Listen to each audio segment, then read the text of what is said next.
know this is Aisha the Irish singer out of Kingston, Jamaica. And right now, may I pick up SPRB Radio Podcast with Sir B and Empress Mango. Log on. SPRB Radio Podcast. SPRB Radio Podcast. Check it out. Yo, this is General Levy, and I support and tune into SPRB Radio Podcast, featuring the 10-star General and Sharon Mango. You should know. Yes, SPRB Radio Podcast with 10-star General and Sharon Mango. Check it out. She had the ball, she had the cheese, must go between. Me had the king, she had the queen, must go between. Watch out, from here the vice, I don't know it's Clementary, and I'm here fully endorsing SPRB Radio Podcast with 10-star General and Sharon Mango. Lock it, no knock it, you got it.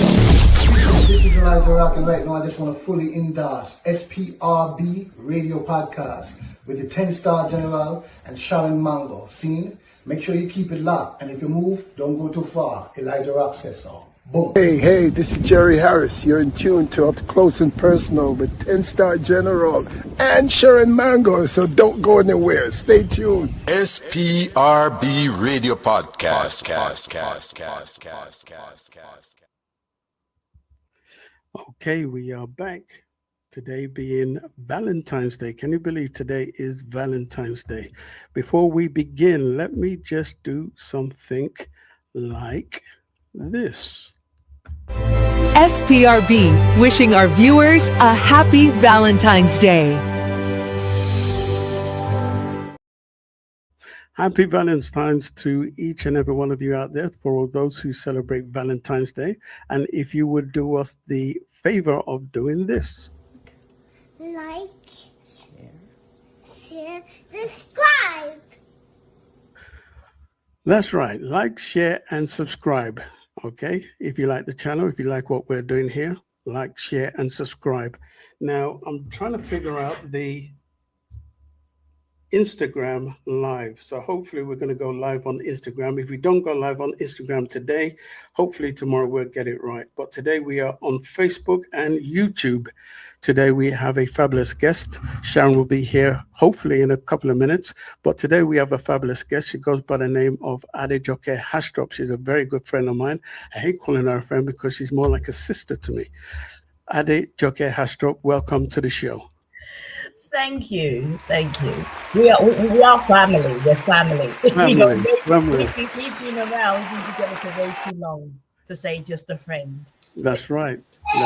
We go way back. Hopefully Sharon Mango will be here. Sharon Mango is here. Grand Introduce rising, yourself, beautiful Sharon. people. Hi. Your lighting is terrible. My what? Your lighting. My lighting. I know. I'm trying to get it better. I'm not Right. home. Forgive me, people. I'm going to find a way to adjust that. If I could find me a good light, which I will in a minute. But greetings, blessings, one and all. Adejoke, did I say that right? Is it Adejoke? You're as good as it can get. It's all right. It's Adejoke. Listen. You have to put a little bit of Nigerian in your voice. Adejoke. Listen.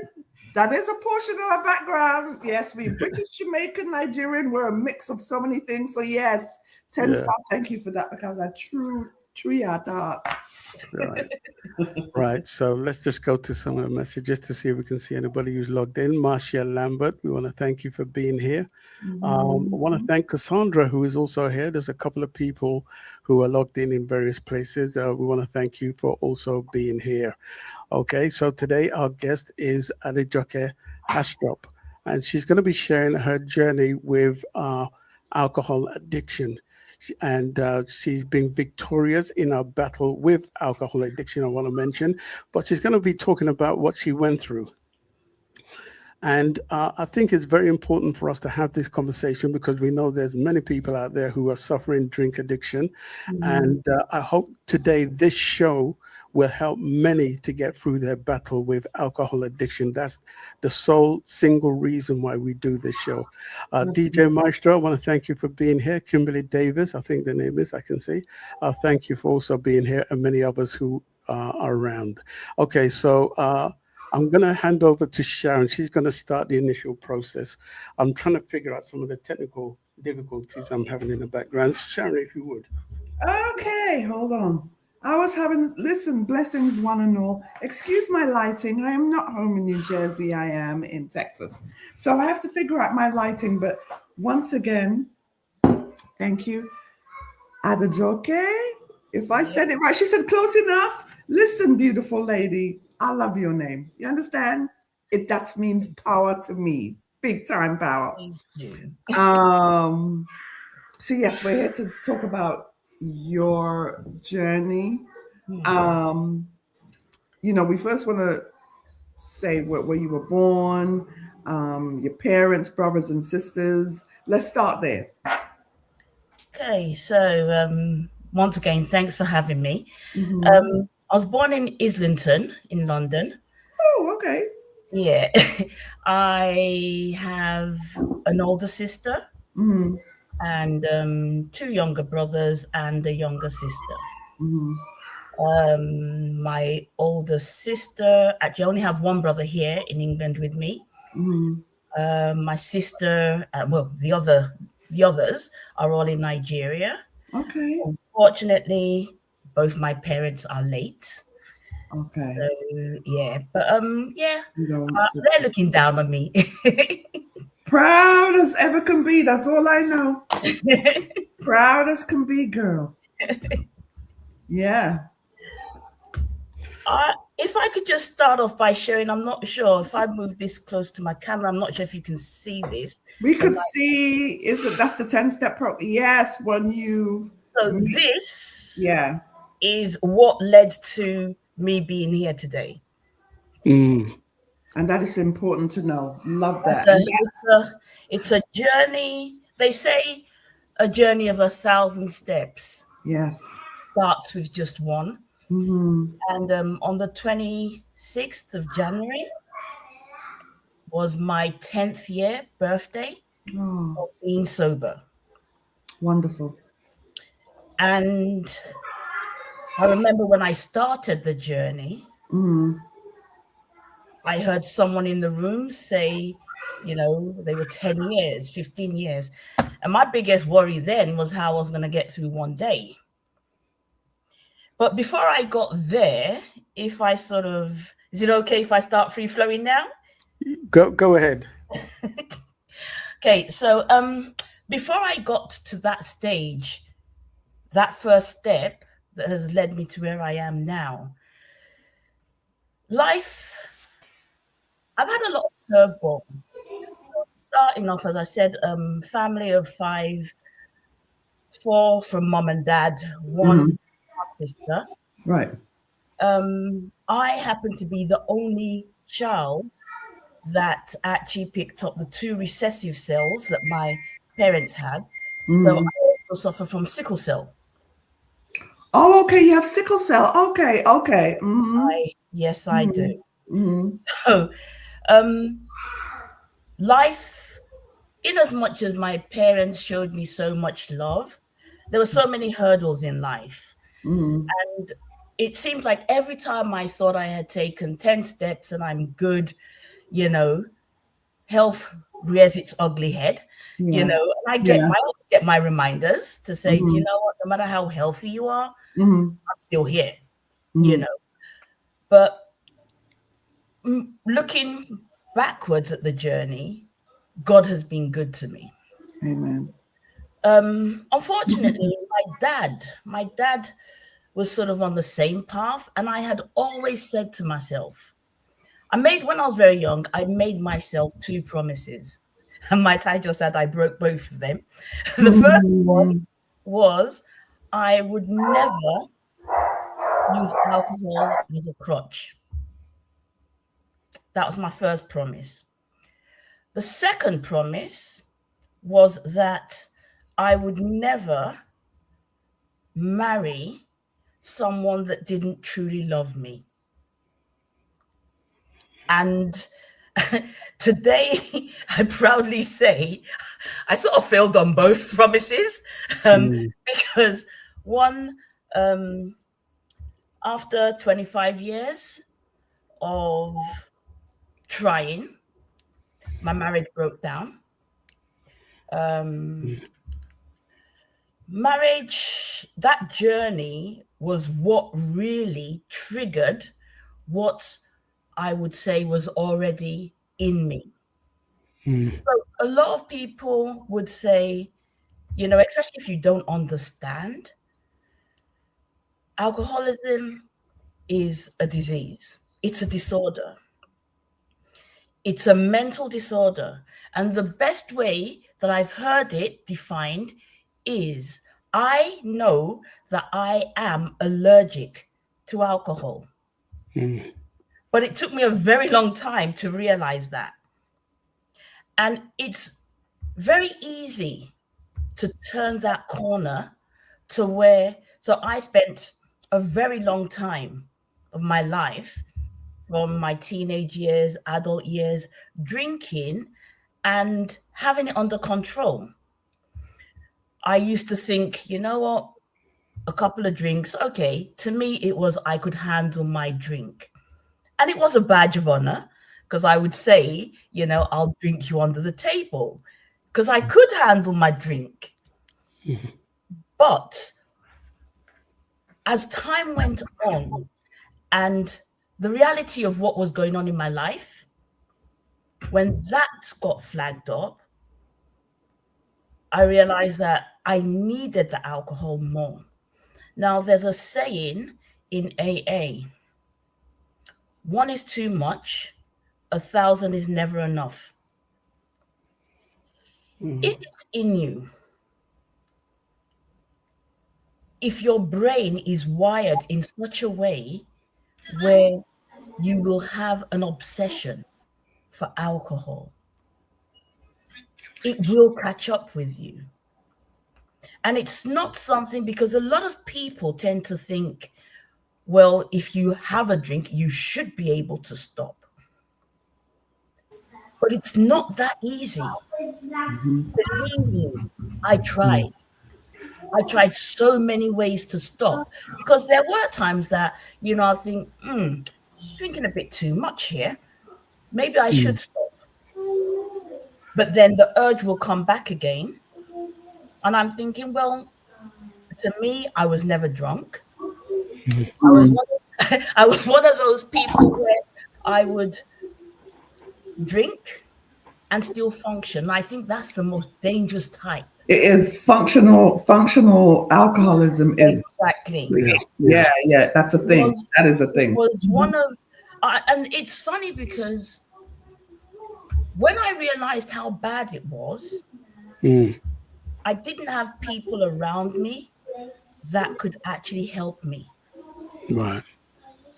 The reality for me then, and it wasn't until I got sober that I realized what had made me drink. Now, I will say hand on heart, I am not blaming anyone for my drinking. I take responsibility because no one forced anything down my throat. But there's triggers. Yes. I chose to take those drinks. However, there were situations that led to me drinking. I found myself in a situation where I thought I was with the love of my life. And before my eyes, everything that I believed in, the reality hit that I was pretty much married into a lie. And I don't mean this, and please, this is not disrespecting the father of my children. You can only give what you have.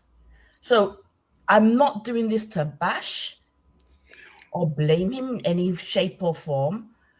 But where I found myself, when you've given everything that you have and things are still not playing out the way you expected them to, and I kept reminding myself of that promise, and it was very hard. I think one of the biggest problems in life that we have in today's society is that calling things what they really were or what they are. We hide behind the mask of it's okay, it's all good. You can't change people, places, or things. That's a lesson I learned. The only thing that I have been able to change in everything that I've gone through, and this is why I blame no one for the path and my experiences, is because my perspective, my actions, I have to be accountable for them. But the drinking was done in such a way that I needed to be able to survive. The pain became unbearable. I watched my marriage crumble before my eyes, and I tried everything I could, and it wasn't working. I think the hardest admission for me then was, this isn't right for me. And that was hard. It was a very, very bitter pill to swallow. Yeah. Because God knows that I loved him with all my heart. But coming to that reality was so hard that, one drink, maybe social drinking, every weekend have a couple of drinks, then graduated to needed a drink every other day. That then escalated to, needing more than a drink a day. And it just sort of went on and on and on. Then the biggest, I think, slap in the face was when my mother died suddenly. I spoke to her on the Friday. We had plans to catch up on the Monday. And at 7:05 on the 25th of July, sorry, I'm trying to compose myself while I say this. Wow, didn't even know it was still this raw. Take your time, take your time, take your time, take your time. This is real feelings. Take your time. Yeah. Let's just take some time out. Let's take some time out. I want to play something like this. We're going to play a few ads. If you're feeling lonely because you're one and only, boy has found a girl and ran away. Just you reach for your phone, I'll be there at home. My name is Fix It, and I'll be there. Yes, this is Mr. Fix It Francis, the man from Studio One, and I fully endorse SPRB Radio Podcast with the 10-star general, a.k.a. Sir B, with the queen herself, Sharon Mango, the best podcast in the world. Stay tuned.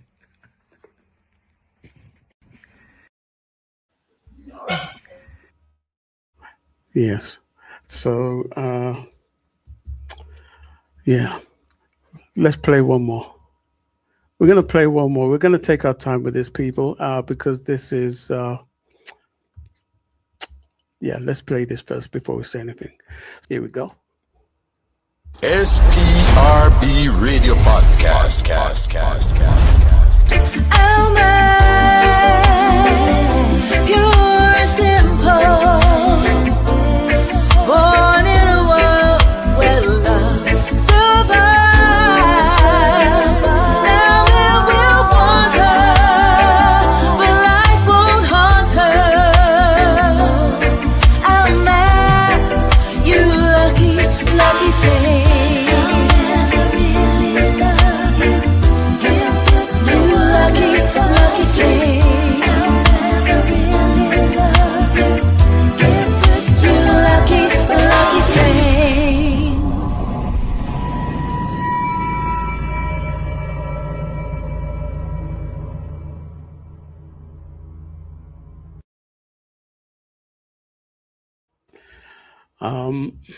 So we're going to continue. That was the Elmin production. Like I said, it's out now on all leading download sites. We're going to go back to our conversation with Adejoke Haastrup. I must say, I've been privileged to know her parents, and they were like mothers and fathers to me. especially your mom. Your mom was a person who put my mind to ease because I think I was a little ragamuffin at the time. I used to run to your mom, and your mom gave me peace, so take your time. Yeah, woke up that morning. It's funny how until death really knocks at the door, you don't really know what people go through. As I was saying, we had a nice long chat on Friday. I'm actually an educator, and it was the last day of summer. Got home that evening and had a wonderful conversation with mom, only for her to take the last breath when I finally got through to her in Nigeria. So we had this joke a couple of months, and I know I'm digressing a little bit, but a couple of months before that, my dad was very, very ill. And as you would, because you've never lost a parent before, you joke about things that you shouldn't joke about. Yes. my brother called me that morning, and the joke, we had a silly running joke. Oh, dad's about to check out, And he goes, oh, I think dad's about to check out. His phone, that every time he's tried to pick up the call's dropping off because my parents were in Nigeria then anyway. Wow. He went to work. 5 to 7, my phone rings and it's my dad on the phone. So I'm like, oh, okay. The joke was on us, and I'm like, oh, hi, Dad. And he was like, how are you? He goes, I'm okay. I said, where's Mom? She goes, well, she was okay, but she just walked in. She woke up normally, and just decided she wanted to have some time by herself. She decided to lie down on the sofa and stop talking to them. So they actually called the doctor. And as he was relaying this to me, he cut the phone off. So typical, I'm thinking, calls from Nigeria, reception, only to call back and get my brother. So I tried Mom's phone, tried Dad's phone. They both went dead. Called my brother, and he's shouting in the background. So this was Bayo then. And he's like, Mom just died. I'm like, but I was just talking to Dad. What I didn't know was she had been laying down on the settee for quite a while. The doctor had just walked in as my call came through. Okay. As my dad called me by my nickname, she opened her eyes, full pelt, looked at him, smiled, and took her last breath. That woman waited. She waited for me to get on the phone. My mom always used to say that when it's time for her to go, she wants to go peacefully with her loved ones around. And I was the only one that was able to call in that morning. My mom, as apology sort of certified there, and I know everyone would say this about their mothers, but my mom was the most amazing woman. She was full of wisdom. And the reason why I'm talking about this was a part of me died when she left me. Mm-hmm. Because no matter what I was going through, she didn't give me solutions, but she just had these words that meant that even though I was drinking, I was still able to keep a lid on it. Mm-hmm. Functional.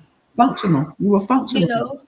I could still, and the first thing that I could say to myself was, who's going to be my friend now? I had no one, and this was a married woman, I had no one that I could really talk to, but I know would keep it real. Because she would tell me when I'm out of order, whether I wanted to hear it or not, so we would fall out every now and then. Yeah. But the beauty of it is when I have time and I reflect, her words of wisdom made a lot of sense. Yeah. And with her gone, everything just crumbled. So, relationship gone, mother gone. And I just hit rock bottom. Right. But the worst part of that was I was then in a state of denial Yeah. because in front of me, I had lost two big things. Having said that, at that point, I was still married. Right. At I was the about to ask. I time, was about to ask you, were you still married at that time? So, okay. I was, but I was married, and I was always hopeful. You know, I think I'm that person where I love very hard. I didn't go to the altar to say I do, just to walk away. Yes. And as God Loyalty. is my witness, I mean, apart from drinking, and I'm not saying I'm perfect, I gave it a good shot and I tried. My daughter and a very good friend of mine, Annalise, not sure if you're watching this, but at some point, if you stumble across this, I will forever be grateful to you. So I had always had this voice in my head telling me, you're drinking too much. And I knew I was because it went from a shot here and there. And my drink of choice was not lager, it was Remy. Wow. It was cognac. Top tier stuff. Wow. That is woo. So it's, you know, and for those watching and those that will pass this on, there are so many people out there. One of the things they say in the rooms is don't look for the differences, look for the similarities. The pattern is always the same. You think you have it under control, and it doesn't matter whether a beer that I've heard them talk about in the rooms is it light buzz or something, Like something like that. Whether it's, you know, alcohol, like a low percentage, or you're drinking something that's 40%, the pattern is always the same. You get into this bubble of, well, if I don't have a drink, I can't function. And you never have enough. Yeah. You know, long story short. Sorry, were you chasing or were you drinking it straight? Straight. Oh, Jesus. I only know one. Straight. Girl. Maybe a bit of ice every now and then, but Right. it's neat. It has to be neat. It has to be Right. neat. It had to be neat. Now, my second question to you is, Yeah. I know you mentioned your marriage was breaking down and, you know, the situation with your mom and your dad happening, but was the drinking happening way before that, or did those situations amplify the situation? It amplified it. I was Okay. drinking, however, Right. before, and I was drinking more than I believe I should have been, if I'm completely honest. Okay. Then, you know, weekends, I've always been more of a homebody. I go out every now and then, but I'm very much an introvert, even though I do a lot of, I do public speaking and things like that. But I'm very much, you know, to recharge, I am more introverted, you know. I think what I do when I am performing or anything like that, I can block the crowd out and I'm in my own little zone, you know. But I had started drinking then because I knew things weren't working out at home, and I didn't know what to do. And I could see it's a bit like you holding on, you have a precious gem. You know, you have this precious gem, and someone has spun a web and they've caught it, right? And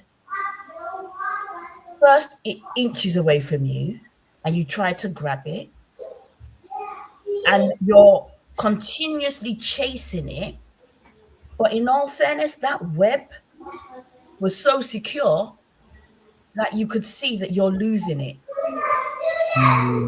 And you had no way of getting it back. And that's the best analogy that I could use to describe where I was then. But I got so low then that within that space and time, even before mom died, the pain of losing what I cherished the most, apart from my children, might I add, you know, it was my marriage. And for me then, it was just a matter of, I can't live with all this pain. I didn't know how to cope with the pain. So I would have a drink to the point where I'll fall asleep, and that would numb the pain. The worst part and the lowest part, even before my mom died, is when you have so much pain, your heart is so heavy, you have no way out, and you want to die. If I didn't have children, and if I wasn't a coward, if I'm completely honest, I did toy with the idea of taking or ending everything. Suicide ideation, it flashed. But then when my mother died, that just sort of everything that I held dear just sort of like exploded in front of me. Now, I was still holding on to my relationship, but as God would have it, you know, I always believe that no matter how much you are in denial about things going on in your life, with faith, when you learn, when God wants to intervene, he will. Yeah. Now, a very short story that changed my life. The weekend before, I remember saying to myself, one of the things I used to do is when I think, oh, I've had too much, I am drinking too much, as a lot of alcoholics would do, you know, you'd sort of downgrade. So I'd go and buy a lower percentage of wine, Right. you know, but then give it a month or two, you go back, I'll go back to cognac, you know. But this particular day, I was saying to myself, well, I remember that weekend, I went out on a Friday evening, coming back from work, I bought 2 bottles of Remy. And Sunday, I was about to fix lunch, and I realized both bottles were done. Oh, Lord. And I sort of said to myself, this is ridiculous. You got to do something. But did I? No. There was, I think at that point, the reality and the denial was facing me. But I got back from work that day and I thought, no, because I did have the urge. No. And then I chose to walk to the gas station. And this was a Monday. There's a gas station not too far from where I live. Walked there, picked up a bottle of vodka, and put it this way, the rest they say is history. I'm not even sure how much of that I drank. But I remember taking a call from my daughter because she had gone out. It was a rainy night. It was a Monday night. It was rainy in January. And she called me and said, Mom, can you pick me up from the station, from the bus stop? It's dark. My phone is about to die. And I said, definitely. Now, I don't play with my children. You know, they are my life. Right. And I remember that evening. All I remember was getting back home, taking her call, looking at the time and thinking, I will go and pick her up. And everything else after that, I can't tell you what happened. All I remember was my bedroom door opening, my daughter looking at me and saying, Mom. So I woke up, looked at her, and I was like, oh my God, I forgot. I'm sort of like, I was in a bit of a panic. And I was like, oh, I was going to come and get you. And she just said, thank God you didn't.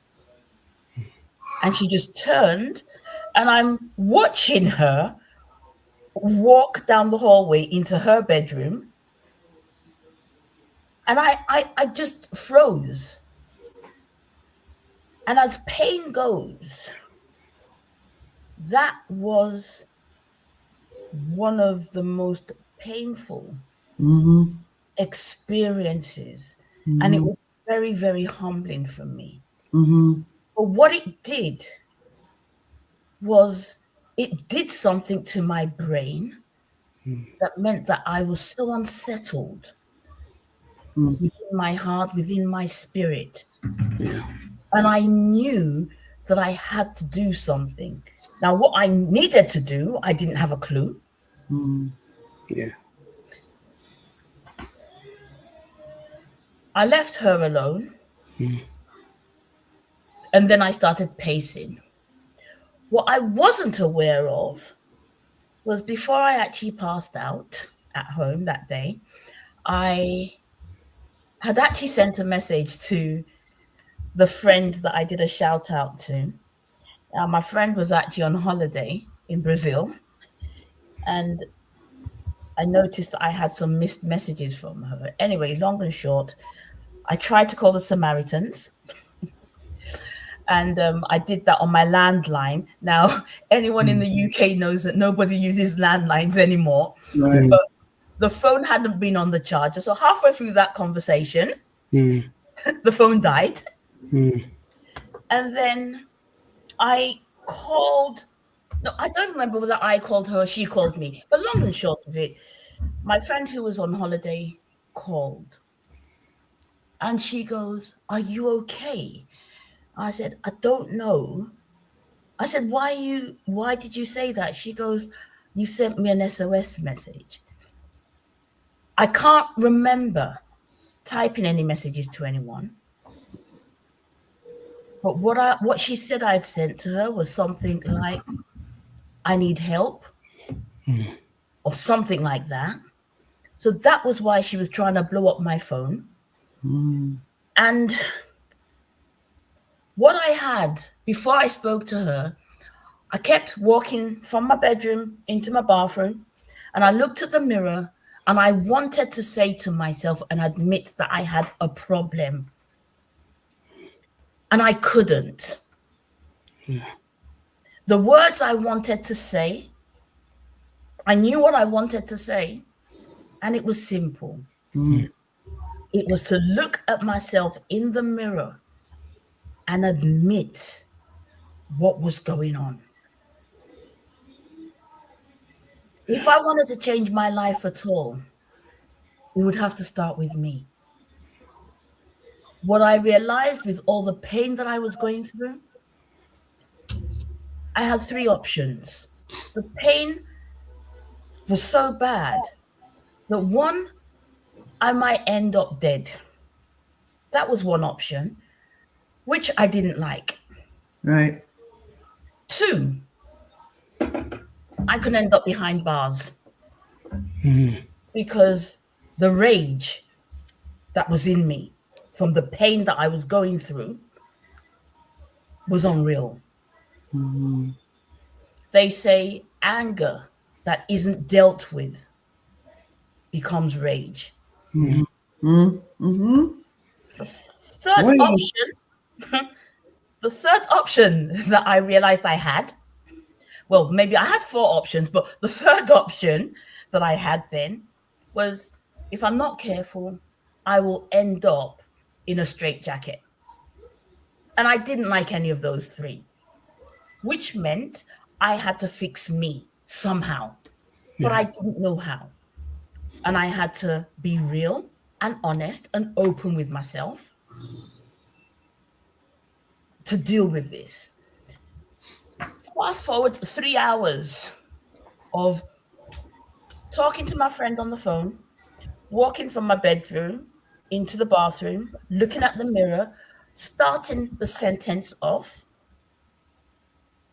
and thinking, I can't admit this to myself. 3 hours. And then we'll talk a bit more. We'll talk a bit more. We'll talk a bit more. And then I'll say, okay, do you know, I'm going to try and do this again. And I'll get up and I'll look in the mirror and then I'll come back again because I couldn't do it. 3 hours and some. I summoned enough courage to look myself in the mirror and admit that I'm Adejoke and I am an alcoholic. And those were the words that I needed. Now, it might sound very trivial, but I said those words and I felt a lightness. I felt something.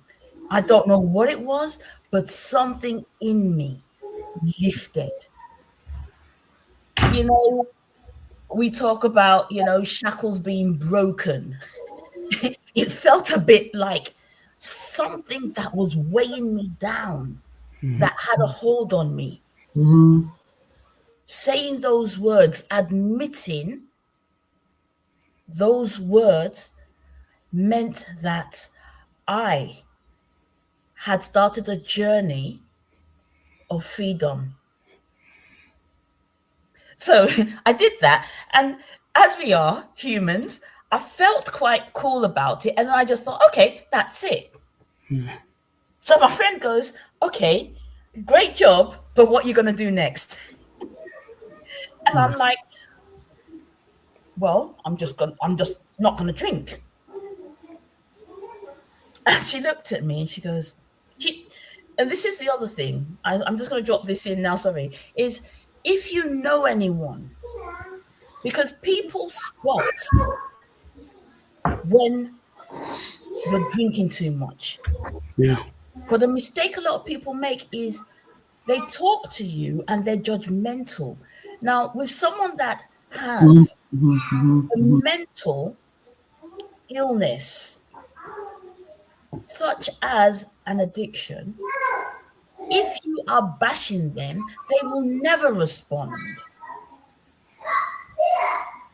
What that really does is it pushes them further away and it makes them dig their heels in to try and prove you wrong.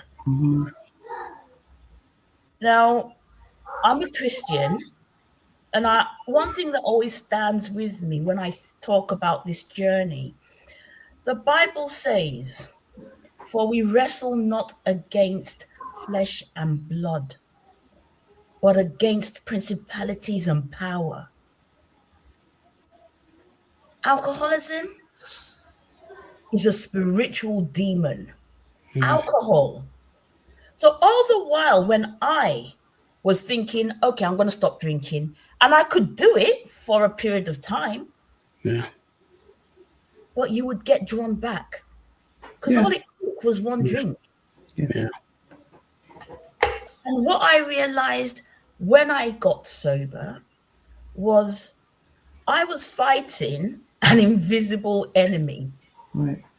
Yeah. So I had the punches ready nice jabs ready, but I was just fighting thin air.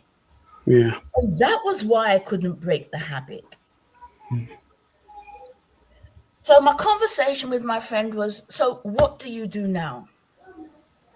And hand on heart, there is no way I would be having this conversation because my faith in God is very strong.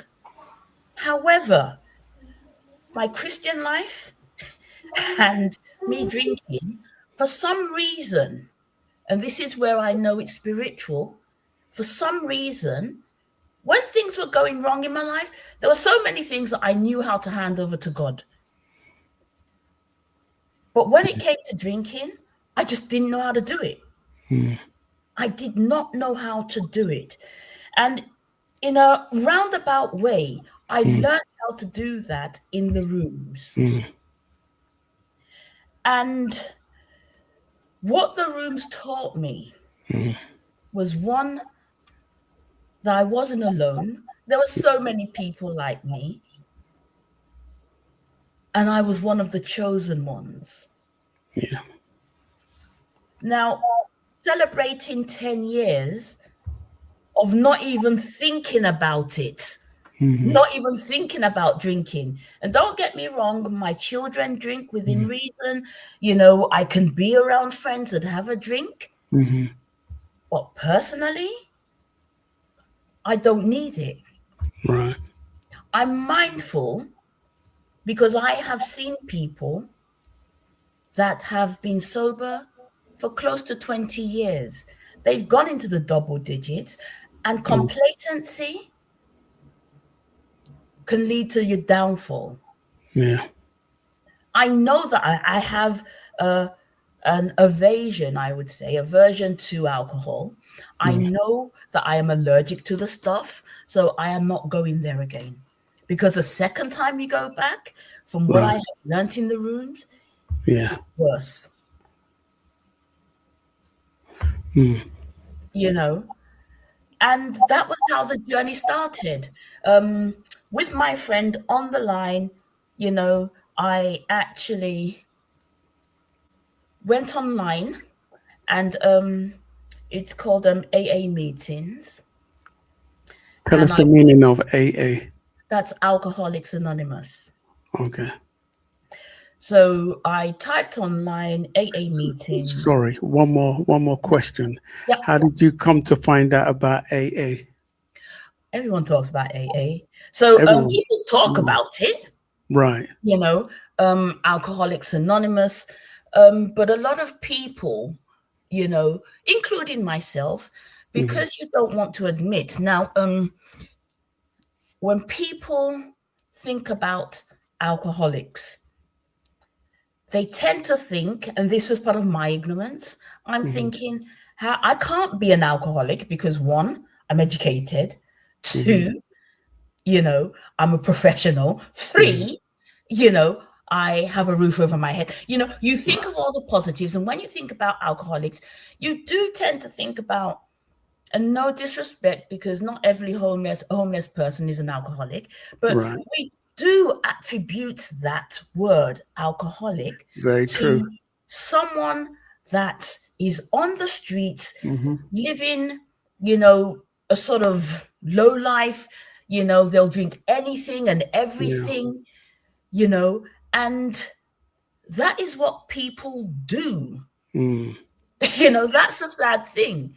But the reality is, when I got into the rooms, the crazy thing was this: there were directors in there. You see people, to protect your peace, to protect your sobriety. You see people, directors that have lost companies. Wow. Because of the spirit that they've been dealing with. Now, that's amazing. One of the things that I would say with me, when I stopped drinking, I was thinking, everything's going to be okay. So the journey itself, first thing, you've got to admit that you've got a problem, and no one can do that for you. So if you've got someone that right? don't push them. Whatever God you pray to, a God of your understanding, I have my God of my understanding. Whatever God you have, just ask for that greater power to touch the person that you are concerned about. Right. Because if you, me in this case, if I didn't want that change, there was no way it was We're going going to to get the happen. help. That's true. Alcoholics are selfish people because that is what alcohol does to you. Mm-hmm. You see the world through your eyes and your eyes only. Yeah. Now, fast forward, I go to my first meeting, and this was me. I was literally sunken in the chair with a baseball cap on, like that. And this is how I sat through the whole meeting. But because I had actually promised my friend and made that commitment and found a room near me, I had to honor that commitment. And because I wanted a change. And one of the main things, the first thing that struck me was the prayer, the serenity prayer.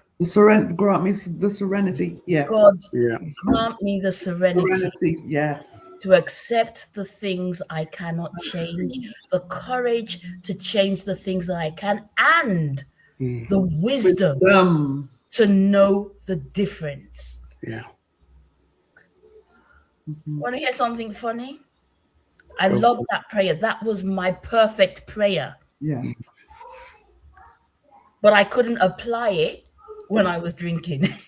Right. Right.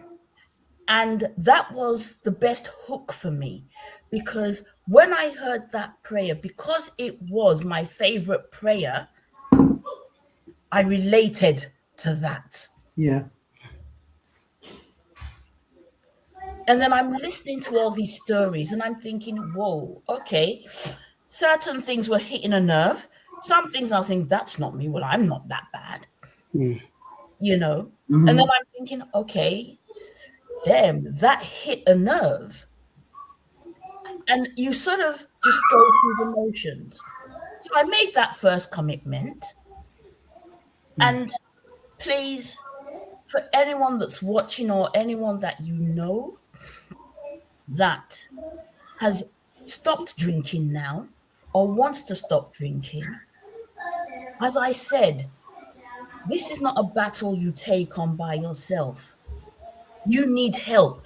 And the help comes from other people that have gone through your experience, have walked in your shoes, and understand the celebration.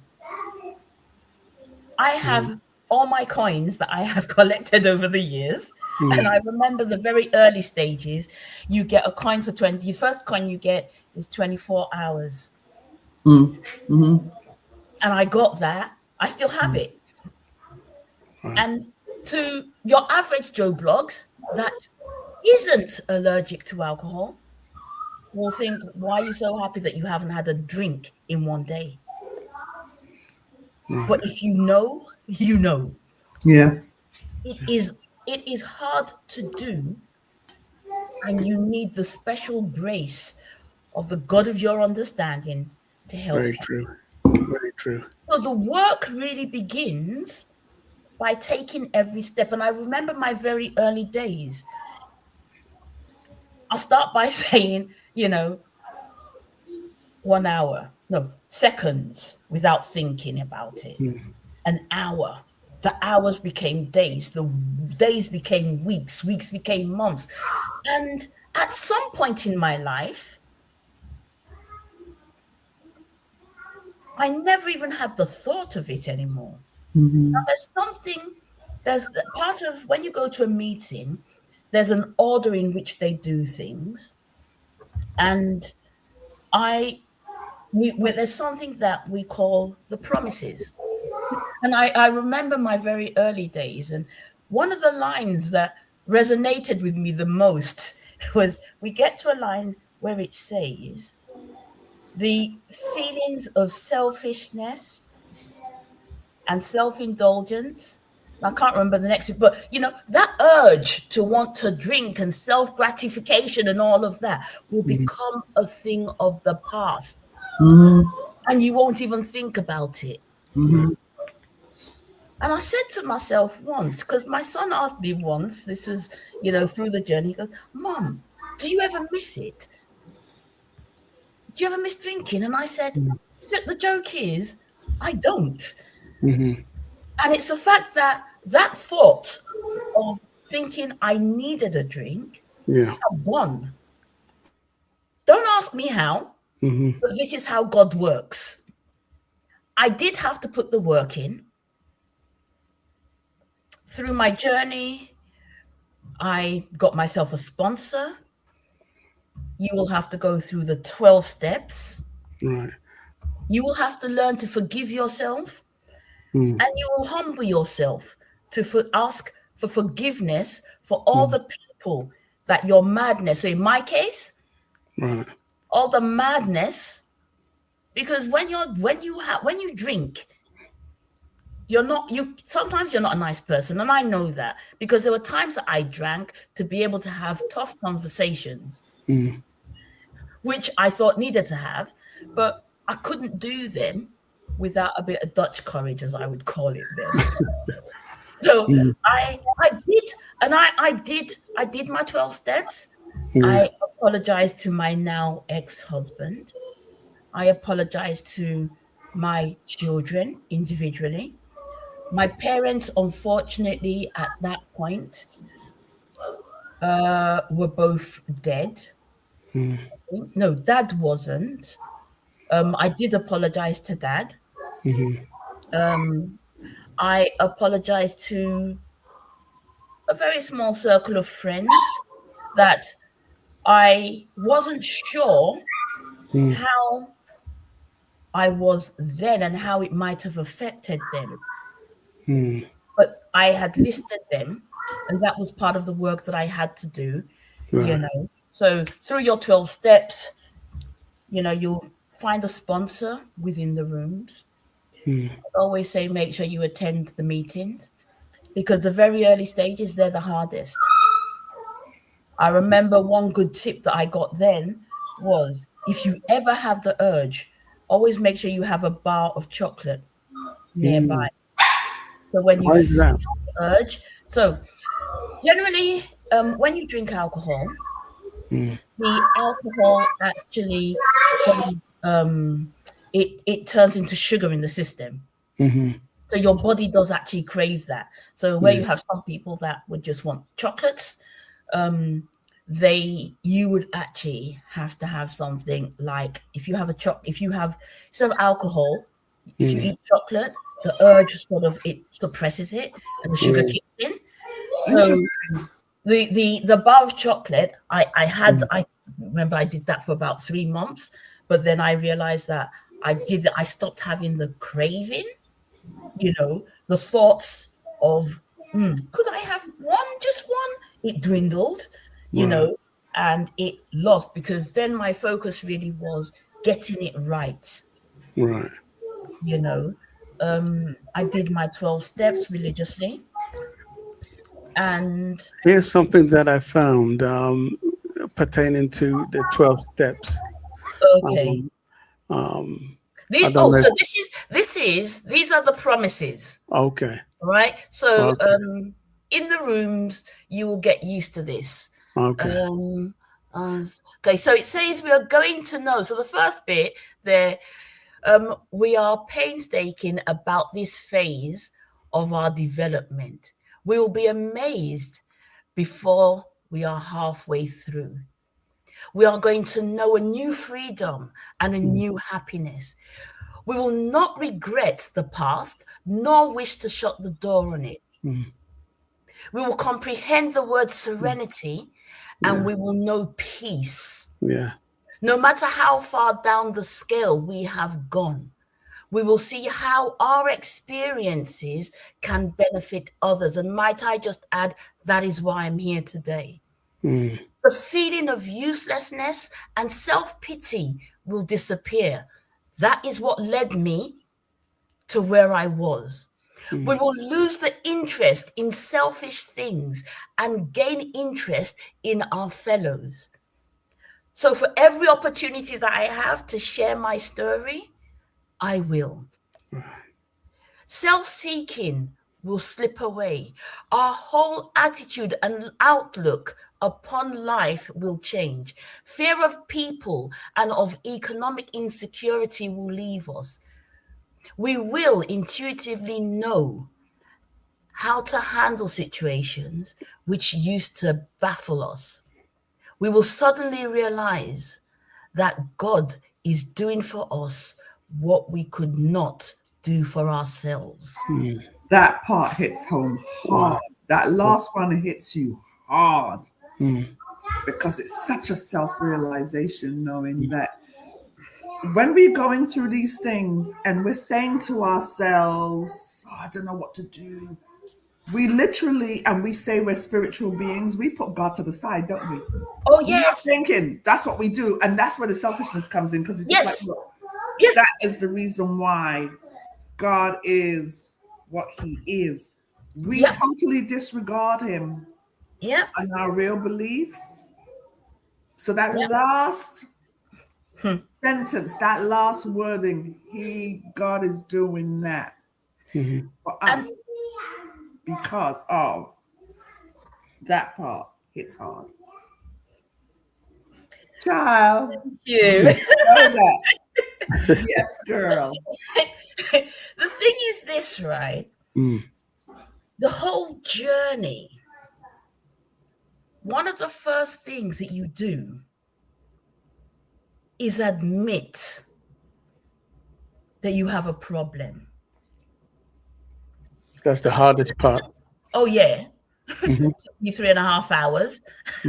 You know, then you've got to accept that this is something that you can't deal with. You have to hand it over. Yeah. And this is where the humility, and it's so easy to be done because we live life going through stages where we're thinking, you know, oh, well, X, Y, and Z, I handled it. But no. You didn't. There's someone that is bigger than us. You, yes. A God of our understanding is something that is bigger than any one of us. And I don't really care whether you're a Muslim, a Christian, a Buddhist, you know, whatever it is, a God of your understanding. There is a being. Whether you call it the universe, whatever name you attribute to it, it doesn't really matter. But there is something that is bigger than every single mortal human being that has the power to deal with things that we can't. Yeah. And we have to accept that. And like Sharon said, that when we say we're spiritual, sometimes we become so selfish that we think it's us. No. Because flashing my coin and talking about my journey, 10 years. That was not me. I've put the work in. Don't get me wrong. I've put the work in. But there were so many other things that have happened. And I would say in the spiritual realm that wasn't about me. Yeah.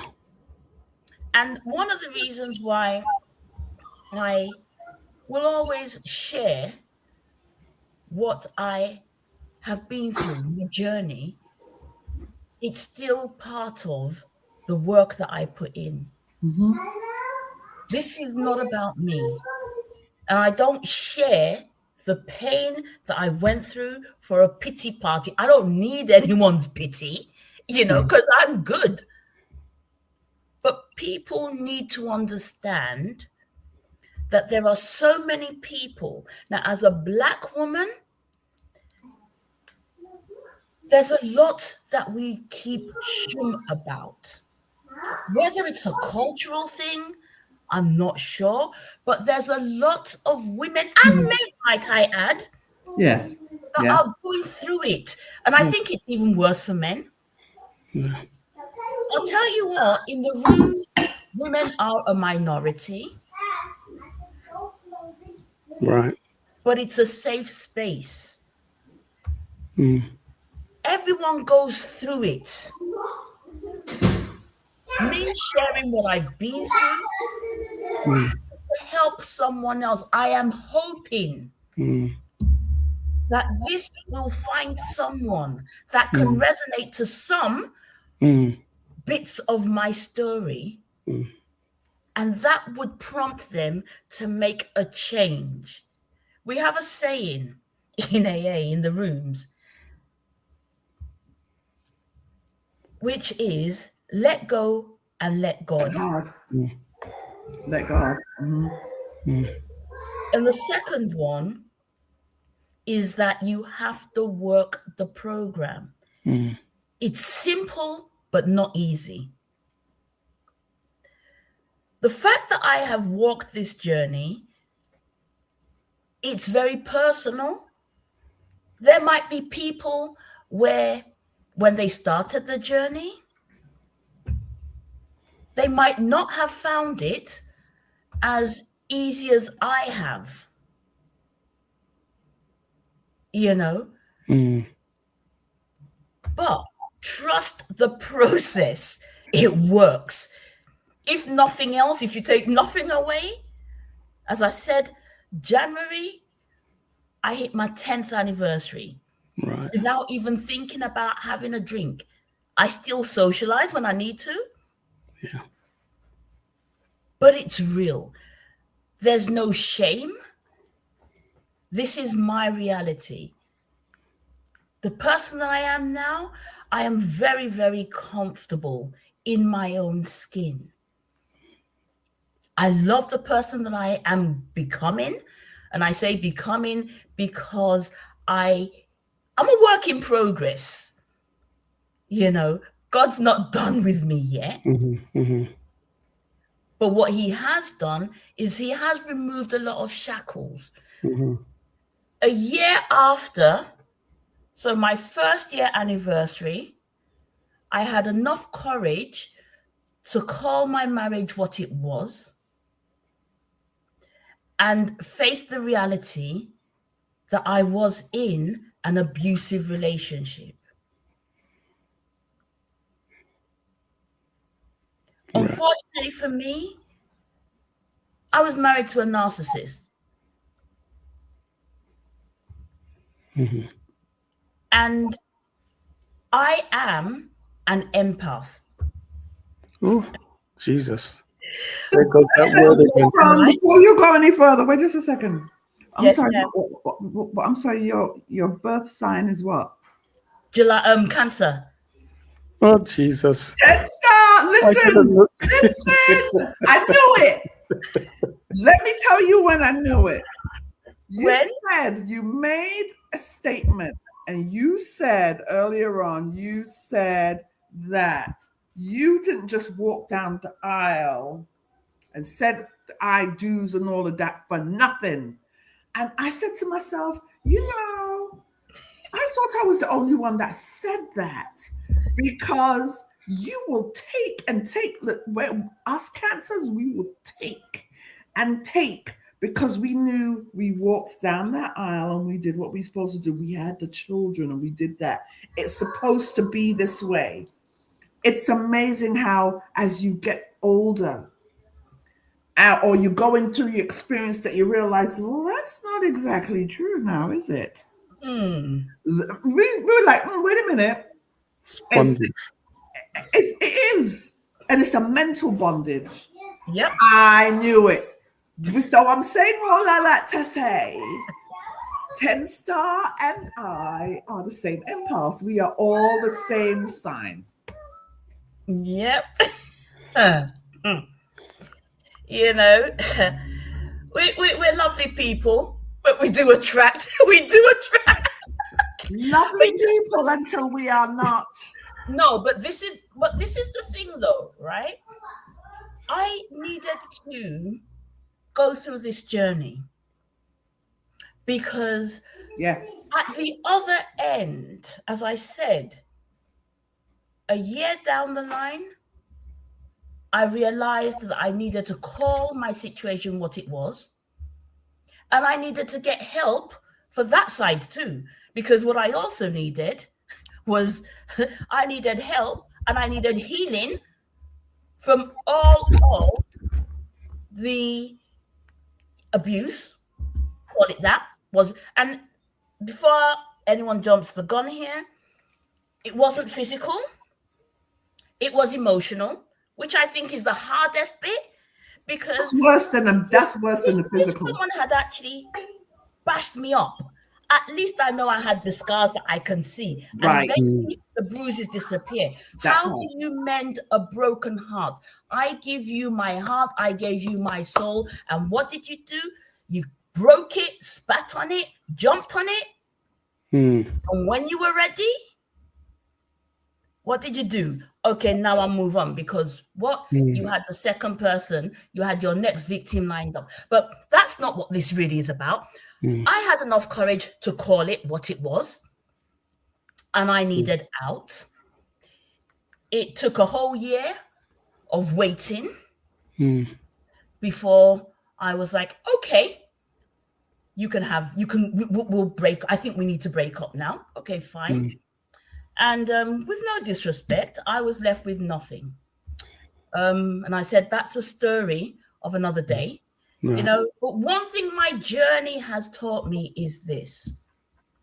The new person that I am, material things that we attribute a lot of work to. You know, we go to work, we come back, it's, hey, I got to get the house, I got to get this, I got to get that. When I got divorced and I had to leave the family home then, I realized that I had lost me.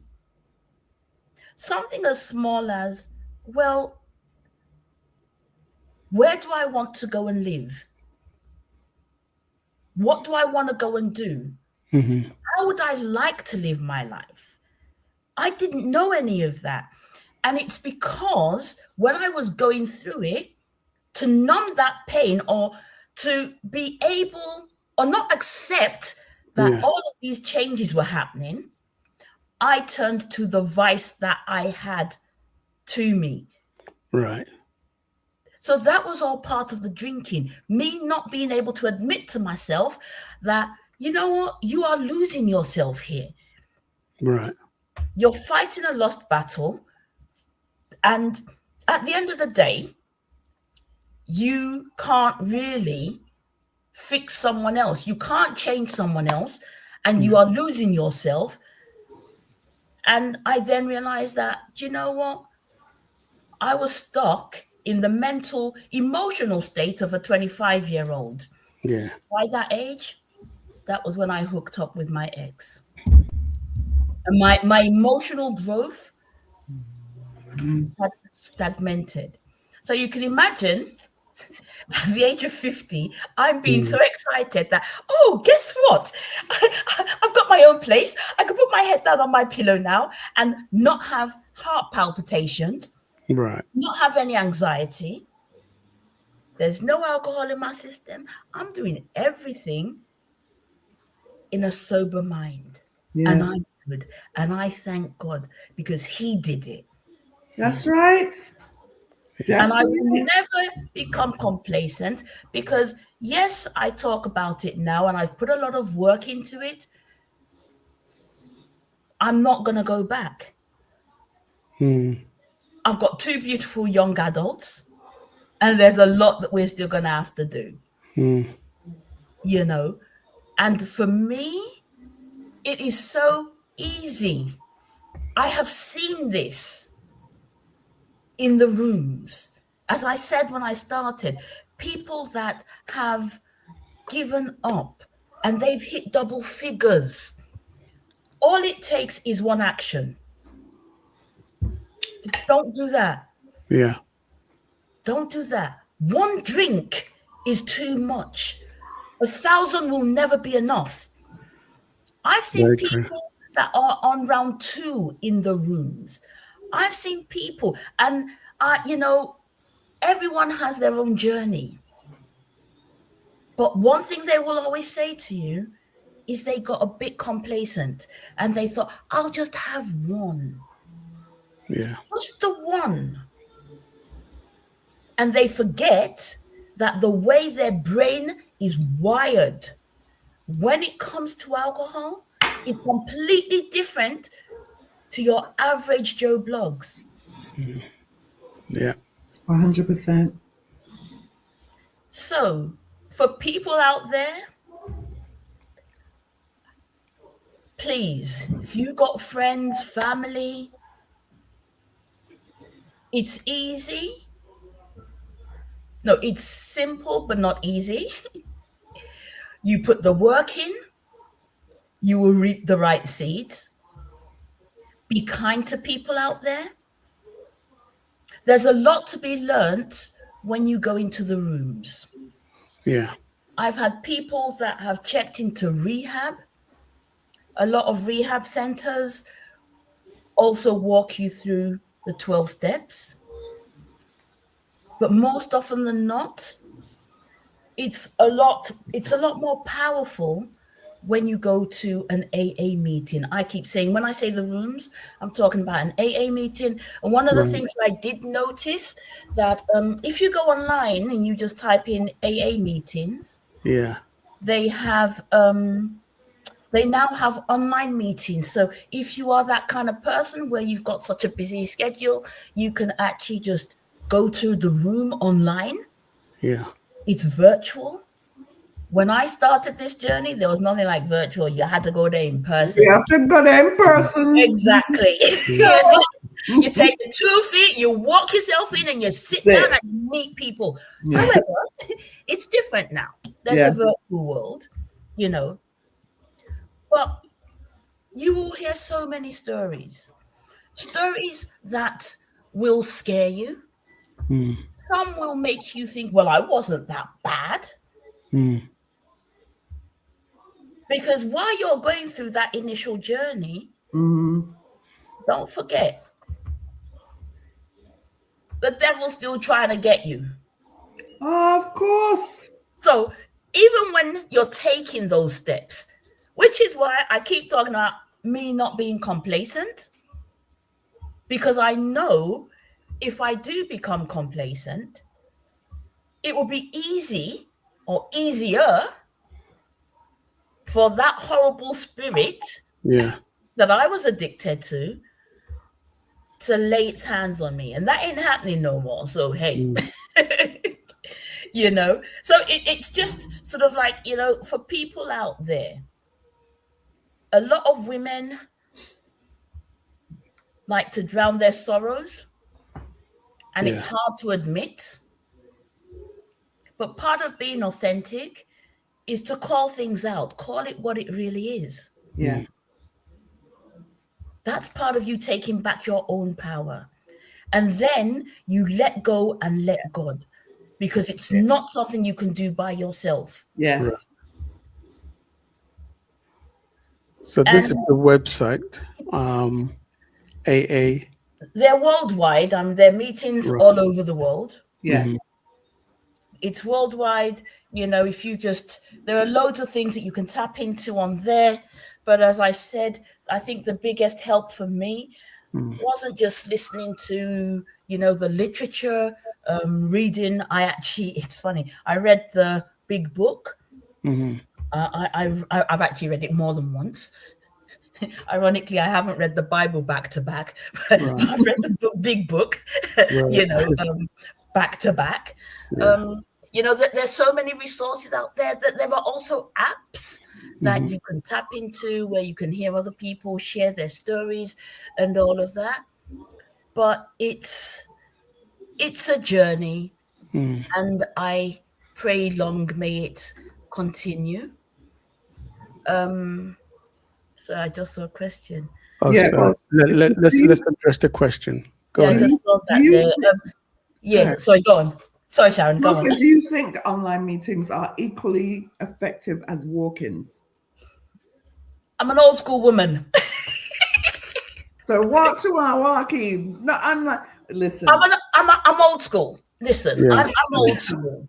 You know, I'm closer to 60 than I was 50. Not going to tell you my age, but think of it that way. My generation, I understand the virtual world, but personally, I think there is power in seeing people. Yeah. True. You can lie behind a computer, you know? You know, when COVID hit and we started all these virtual stuff, Yeah. if you remember, there used to be a lot of things on Instagram where you'll see people sort of, you know, you can only see my top half, right? Right. You don't know what I'm wearing underneath. Right, that's right. underneath. So, you know, but I think for me, because I'm probably a bit biased, my journey started in a physical room.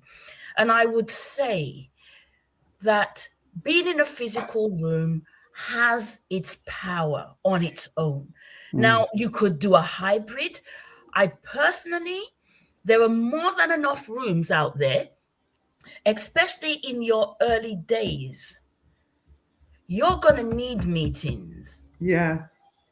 You are going to need meetings because don't forget, this journey that I'm sharing with you was a fraction of my life. It wasn't the main the main character of my life.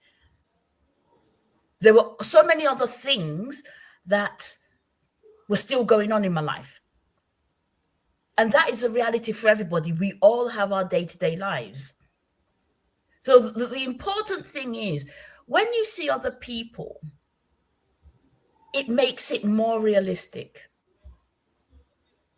So for that question, my answer would be do both. If you are that pressed, but very early on, make that first commitment, because what you will realize is in the rooms, you become your brother's keeper. Yes. You have someone to talk to. You can talk about how horrible your day has been. I remember when my father passed away, I was in the rooms then, and I always say this, when my mother died, I was still drinking. And I did use alcohol to numb the pain, Right. and just get through the whole proceedings and everything.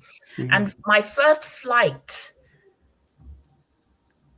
my first journey as an alcoholic in recovery was when my father died. And I remember walking through duty free, being on the plane and not even having the urge to want to have a drink or anything like that. So unfortunately, I was still drinking when I buried mom, but I was sober and clean when I laid my father to rest. Deep. You know, Yes, and yes. the rooms really helped me because I was able to share that in the rooms. You hear about, you know, stories from people, what they've been through. So by hearing those, and you'll hear that virtually too, but if you go to a particular room every week, right, you get to build another tribe around yourself because you're all walking the same journey Right. in different ways, but the similarities are there. You want to make that change. You want to break free. You want a new life. Yeah. Something you said earlier on, which is that door of how should I say this now? When it really hits you is, you know, when your daughter, when you were supposed to pick her up by the bus stop. It's what she said that hit me. You said your daughter said when she like, Mom, and you're like, I'm sorry, I was supposed to pick you up. She says, thank God you didn't. 10 Star, I don't know if you were listening then, but I'm telling you now. Yeah, I heard everything. I was actually going to ask her something along those lines. That right there. Thank God you didn't. No effing and blying. No cursing. This young lady was, if you had done that in the state that you were in, that's what her thought process was. Yeah. So I say that to say, because I know I've been like in and out, but I say that to say, when you were drinking, how did your kids receive it? With it, did they see what was happening? Did they understand the level? So, no. Okay. And the irony of it is, that's why I said it's sort of like, it was the worst kind, in the bit that I could still function. Right. I could drink and I hid it. You know, some of the quirky things that people do, you know, I'd pour myself a drink and I would excuse myself with my glass as if I'm just going to check on something. Yeah. I will down that and then top it up. So there was a lot of secrecy. Oh, I'll tell you something that was quite funny. So in the rooms, these are the early stages. I heard one day where one of the gentlemen shared that he needed to do a clean out. And he was finding bottles, empty bottles, in very odd in places, you know. And I laughed so hard when I heard that. And then I remember thinking, all right, I need to do some spring cleaning. So this was months after I'd heard that. Yeah. The joke was really on me because I found bottles where I didn't even know they were put. Empty bottles. Yeah. So wow. It was and these are the crazy signs. You know, which normal person finishes a bottle and then thinks they have to hide it if there isn't something wrong? That's a telltale sign. Yeah. Listen. You know, that's a telltale sign. For real. It's funny that you would say that because if I've never said it, I'm saying it live, I'm saying it on air. My father was an alcoholic. What you just now said about the empty bottles, he was a functional.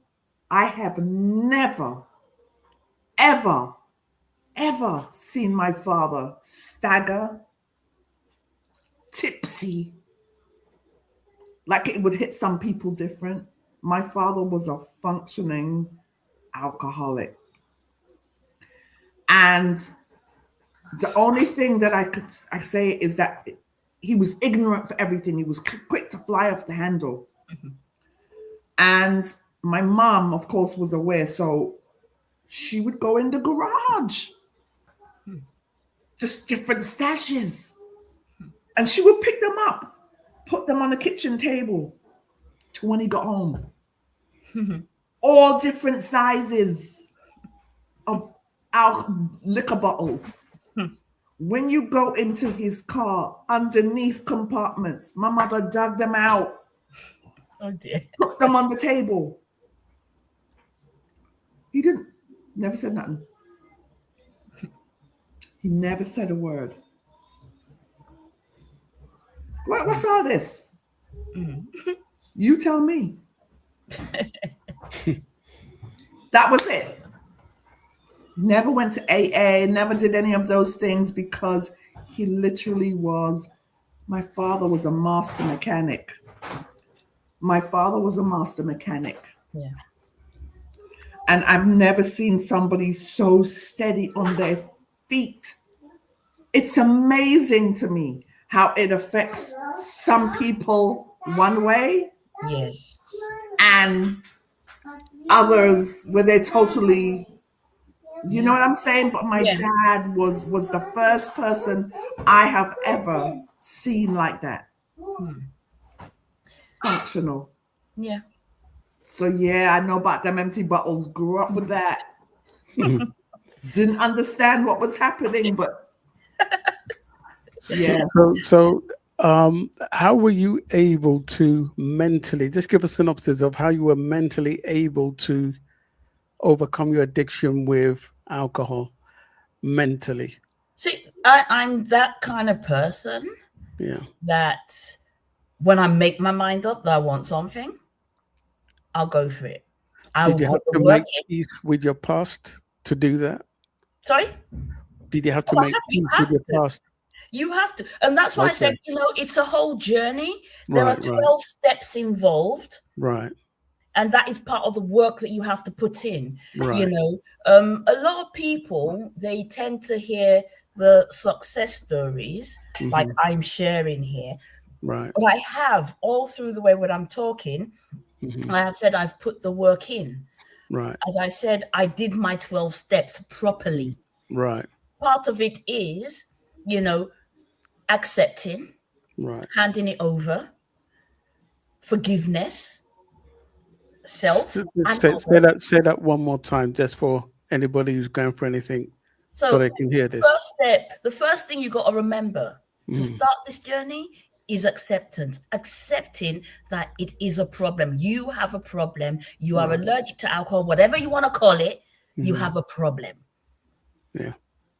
Step out of the denial bubble. And I know it's hard. Step out of that bubble. Then you're in that phase where you want to hand it over. You've accepted your fate. There is a problem. I can't deal with it myself. So I need to hand it over to a power that is greater than me. Yes. Yes. And then all the other stages. So you remember, and mentally, what that does for you. Don't forget that when I started this journey, the fact that I was able to admit to myself that I had a problem, that was the first bit. Seeking help was the second leg for me. Right. So mentally, I had started to make that shift. And most importantly for me, what that also meant was that everything else that I needed to do, I was in the right mental frame to do that, which was the main bit. Right. That part. So it's sort of like, I know I have a problem. I need help. Okay, what do I need to do to get this help? And someone is then telling you or showing you, these are the things you need to do. Let go, let God.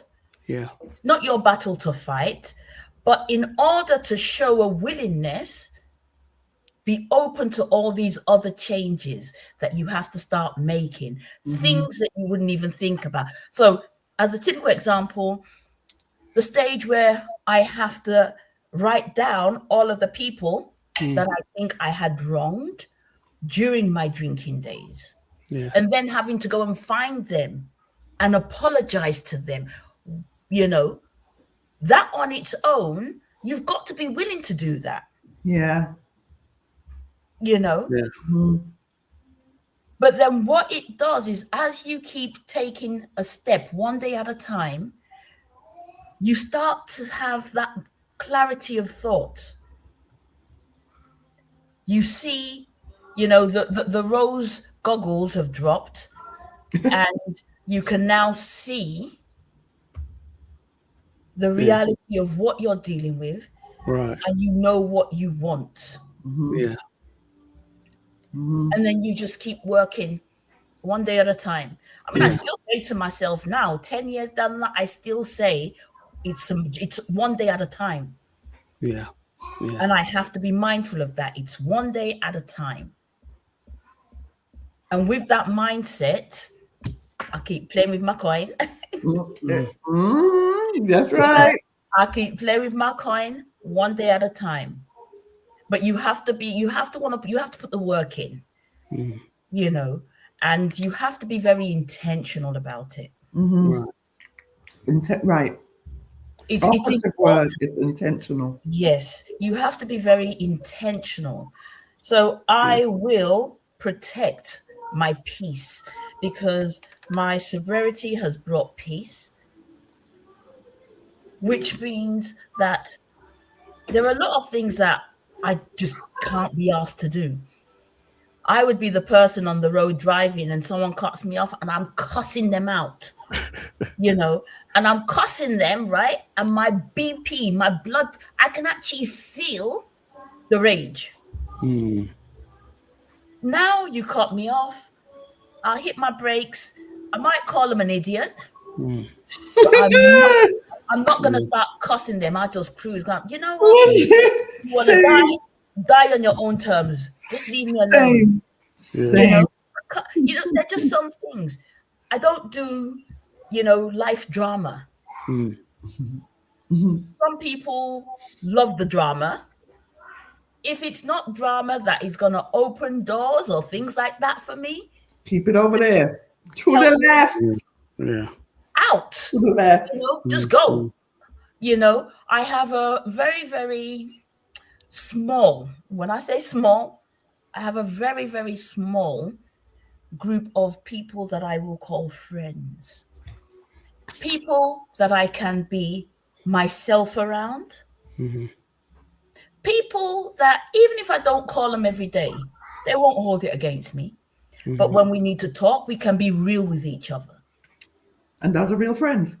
People that they are, people that I can share this journey with, and I know that they're not going to judge me.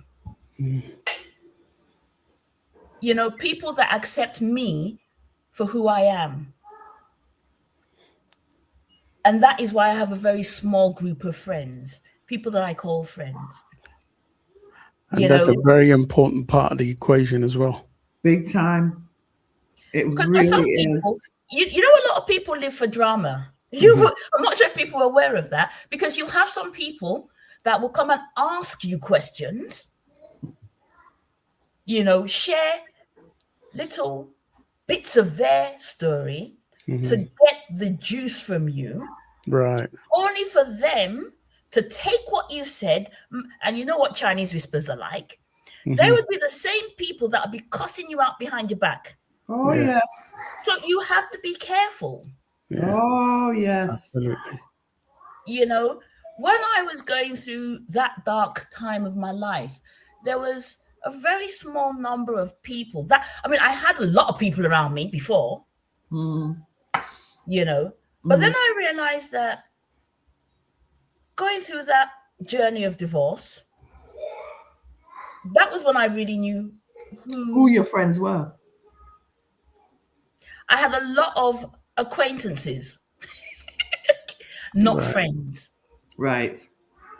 So people that I refer to as friends, they have a special place. Absolutely. I protect my peace. I have people that I bumped. Oh, I haven't seen you in da da da da da. I'm like, well, hey, why have you been? I've been okay. Oh, so why haven't you been up? Because I just didn't want to. Didn't feel like it. And that's the reality of my life. I protect my peace. And I think that is also very important. Very much so. So for everyone out there, find your right tribe. Find your right tribe. A lot of people are going through stuff. An adage that came to my head is hurt people hurt people. Very true. Hurt people hurt people. All the time, child. And sometimes those hurt people will come to you just because they can get some ammunition that they can then go away and use against you. Yeah. Yes. Well, I tell you what, your story is amazing. You've been through a lot and your journey has been miraculous. One of the important pieces of your equation is having the right people around you Yeah. And you mentioned one particular friend who was able to tell you the truth. It's always good when you have people like that in your corner that can tell you the truth, that helps Yep. to sow a seed that if I don't, what could happen to me? Yep. And the question that Sharon asked you earlier was the question that I wanted to ask, was that how was your children affected by this? And I think you mentioned that you were able to hide it. Yeah. How many bottles were you able to get through in a day? That's another question I wanted to ask you. Were you buying 2-liter bottles or what? Listen, Buy a 2-liter bottle, get one free. No. Yeah, well, the bottles come in, it's 7. Well, if Costco sometimes do 1 liter, but most often you get a 750 bottle. When I hit rock bottom, I could do 2 bottles in a day. Wow. And I did at some point, even though the stint then was very short, but I did have a stint where, and that was when I think that was when the reality started to hit me, when I sort of had what I would call a morning drink, Right. which was vodka, just because you couldn't smell it on me.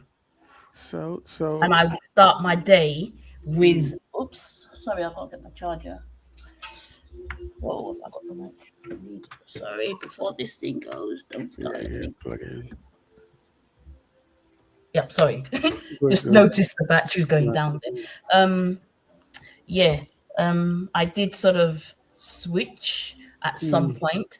It was a very brief stint, but it happened. When the morning drinking kicked in, that was when I realized that I am in trouble. That was a completely different level. Yeah.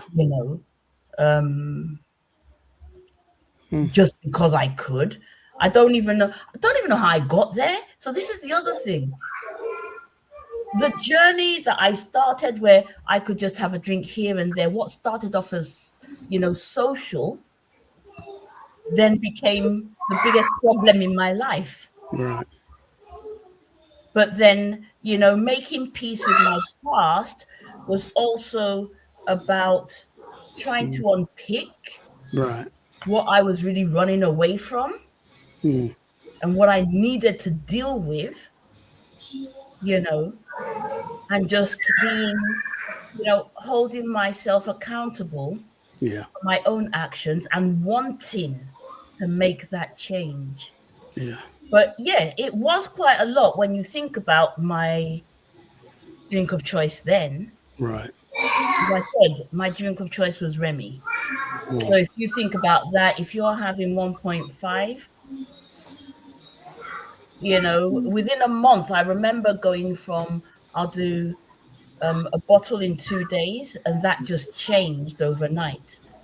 So when I say 1 drink is too much, 1,000 is never enough, it creeps up. And everyone will go through this. It creeps up on you. So true. And So the worst part is when you're not because there are different types of drunks, when you're not the one that's falling over and making an idiot of yourself, I will always get myself to my bed and I will sleep it off. So it's sort of like the impact, but the thing is, part of it was honesty. The impact of what I was drinking, part of the journey of forgiveness was I was very honest with my children about what I had done. There are things that I had done that sort of not proud of, but that's the journey, so to say, so the fact, I think my children, we'd always had open dialogue. Did they have an inkling? Not really, because I never really, it was a well-kept secret. Right. I think when I did when I asked for their forgiveness and I was very open and honest about what I had been up to, they were sort of surprised. And I think they had joined the dots. Right. You know, I was like, oh, that's probably why she would just go and sleep and, you know, and they probably, because we would talk about stuff, you know. I think that's when they were able to join dots and all of that. But as I said, my son asked me, he does do you miss it, Mom? Do you miss drinking? You know, and one of the other things that I also said to my children is, listen, the jury's still out on it. Don't know if it is hereditary or not. However, you've got to be mindful. I didn't start off thinking I'll get to a stage in my life where I couldn't actually control the urge, because that's what it really is, an urge. You know, you're pouring yourself a drink and your brain is telling you, you know, you're saying to yourself, you've had too much. Yeah. But you're telling yourself, Yeah. you know, it's that sort of head and heart sort of conversation. Oh, no, I'll be okay. You know, it's some of those crazy things. You go out, you come back home, and I'm just dropping these little antidotes in just in case there are people that can resonate to things like that. You go Right. out, you get back in, the first thing you do is pour yourself a drink, you take it up to them, you put it on the bedside table, and then you sleep. You Right. wake up in the morning and say, oh, I didn't have that. That's your mouthwash. You know? Listen, talk up the things. Because you know, some people listen, you couldn't be more transparent at this present moment in time. And it is important for you to be that way, because I've known people like that. I do have a friend who's, I think it's almost 30 years now, clean, doing amazing things. 30 years. I was going to try to get him on here because he's an advocate for this, he's an advocate for that, but I couldn't get him in time because I heard you were coming on. But all those little telltale signs, is good to speak up, because people, and this is some of might be their wake-up call for them. Yeah. And this is why I say, you know, going to the rooms is important, because especially at the very early stages, you will hear things that people will say. Because part of the journey, and what happens is that people give, you can call them testimonies, you know, people tell you what they've been through, you know, not to rub it in your face, but as I said, you concentrate on the similarities. You're not going to be identical to someone else, but there is going to be, it might be one thing that someone says. Right. I think one of the first things that did resonate with me was hiding drinks, having a drink and pretending that you haven't had one. That you didn't have one. Yeah. You know, and I thought, oh, sugar, I do that. Maybe I do need to really be here. You know, this was the very early days. I'm thinking, because when you go at the very early, you're still going to be in conflict. Do I really need to be here? And part of it is making sure that you're always there. Right. What was your motivation? My motivation? My children. Okay. I had a lot to live for. And I wanted peace. I really wanted peace. You know, the early days, even before it really got its grip on me, I didn't have a lot of peace. There was a lot of anxiety. Right.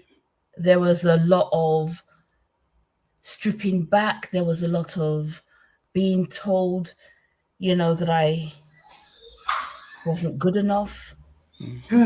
There was a lot of that in my life. I was so think of it this way. At work, I was like the boss lady. You know, I got things done. I worked hard, you know, And at home, I became this little mouse that was scared to talk. You know,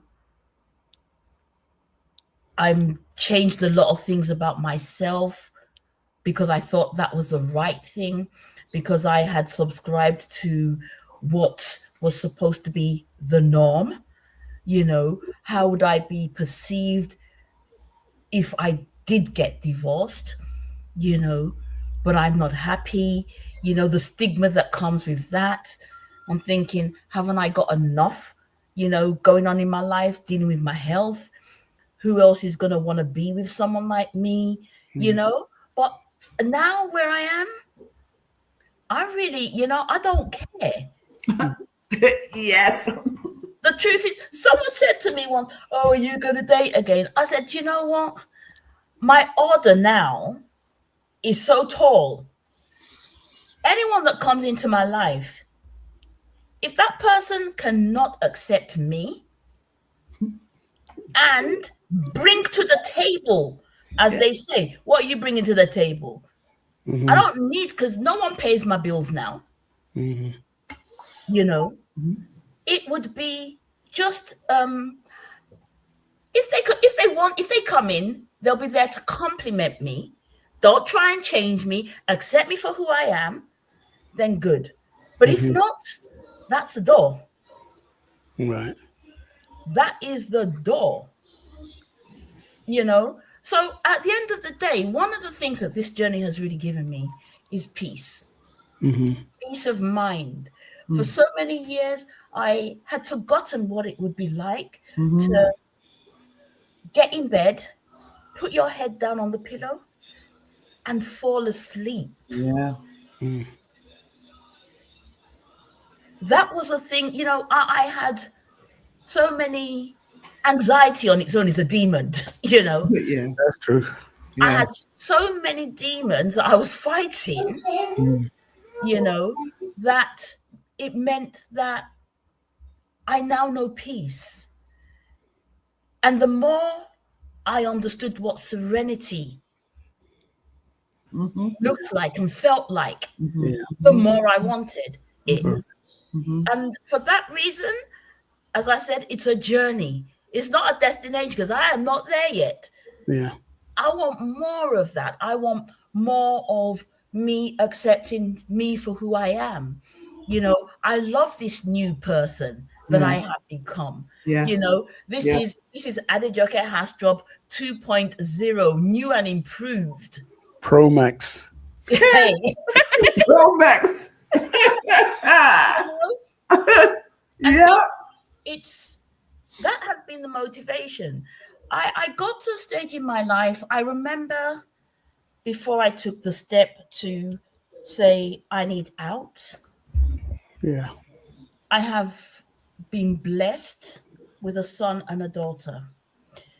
And talking about the impact on my children, it wasn't the drinking that I was concerned about.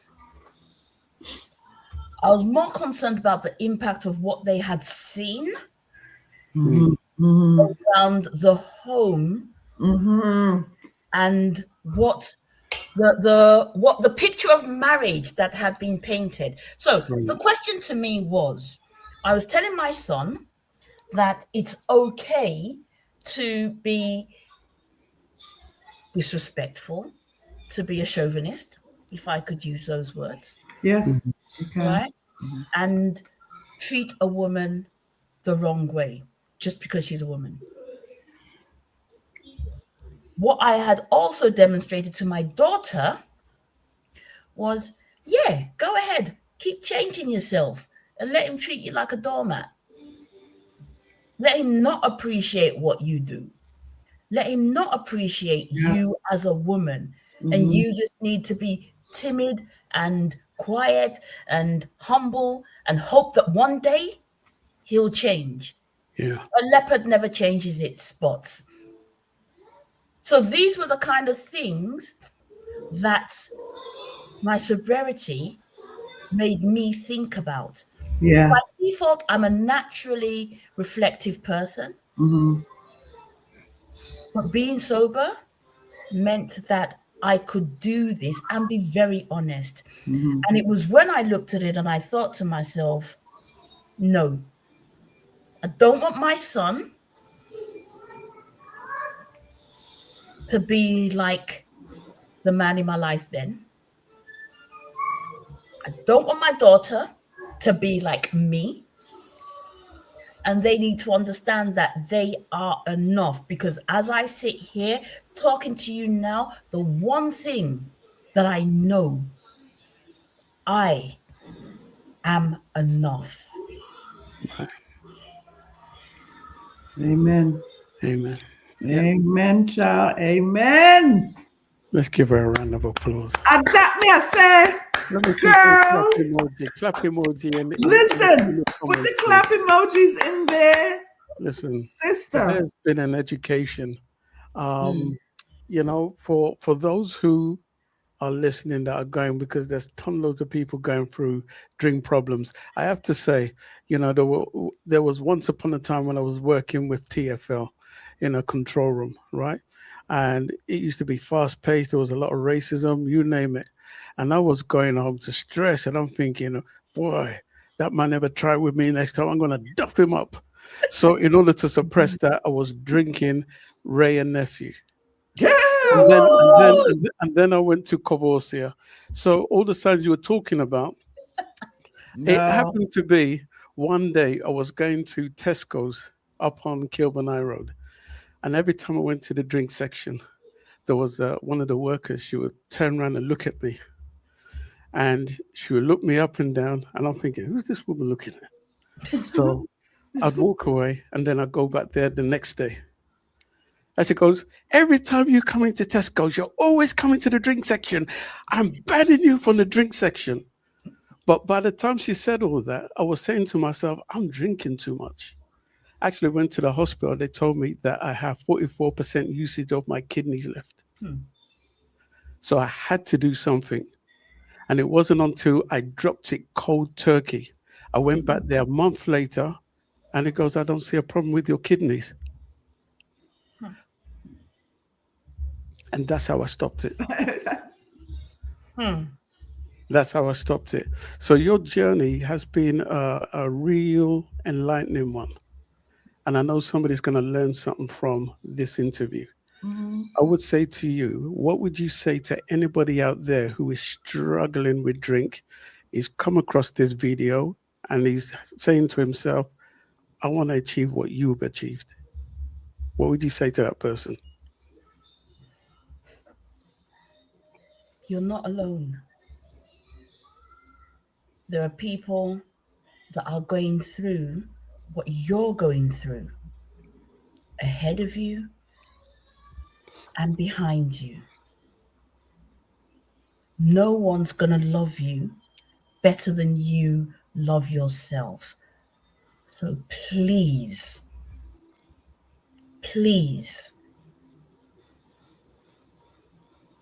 break the denial cycle. Find a room, AA room, Alcoholics Anonymous, and get help. The program works. Just trust it. The program works. Just trust it. Trust the process. It's been tried and tested, and she's coming on this show giving us her testimony. I'm going to share that link one more time so that people can see it. Anybody wants to receive any help, this is where you can go to. Tell them about this site again, Jackie, please. So this is a site where you can find whether a physical room or a virtual room. If you want a physical room, if you are in the UK, you'll type in your postcode. I believe in America, it's zip codes. If you type in your zip code, it's worldwide. It will pop up with where meetings are happening, the date and time, and just go there. You're always going to be welcome. It doesn't matter. You know, your first step it's the hardest step you will ever take on this journey is that first step, which is going into a room. And then it does become easier. But you have to want to do this. So if you just type in AA meetings online, whatever browser you're using, and then there'll be a bit where it says find a meeting, you type in your postcode and it will give you a list. You'll be surprised, if you have preferences of the days that you want to go in, you can put that in. If you have preferences of the times, so they have morning, they're different times. So it would work around your schedule. Right. Just use that and find a room and just go there. You'll be surprised. They're very welcoming.